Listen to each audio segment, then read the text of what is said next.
бір аккаунт өте популярный адамдарға жазып, бір қыз, короче.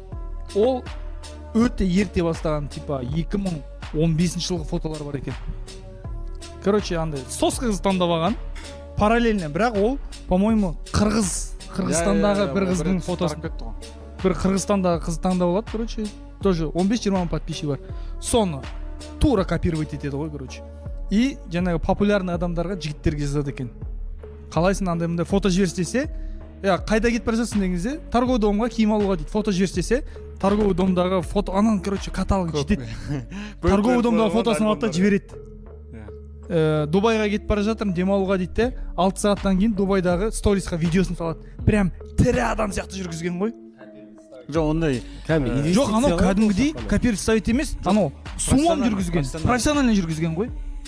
Үйдемін деп фото жіберсе, плотокпен отырған фотосын жібереді екен. Сол қыздың өзі жүргізген болса. Жоқ, сосын сөйтіп бір жігіт ана қызға сынат. Ана қызға сынат кәдімгідей. Ол еще ақша жасап отқан. Типа, блин, сумочкаға ақша жетпей тұр. Жан, жібере салшы деген кезде салып жібереді. И в какой-то момент бір жігіттің басы кетеді. Кездесейік деген кезде ана қыз да оған ғашық болған ғой шын өмірде. Өзі келген ғой, короче. Сосын айтыпты, анау қайда? Оригинал қайда? Оригинал. Платок қайда десе. Дубай, что там сен? Сен ешқайда бармағансың? Айтқан ғой, мен негізі осындаймын. Бірақ мен сізге жазған сезімдерім бәрі шын деген ғой. Турецкий сериал. Ана шошып кеткен ғой. Маньяк деп ойлап қалған ғой. Примерно бұл менің танысымның досы айтып берген.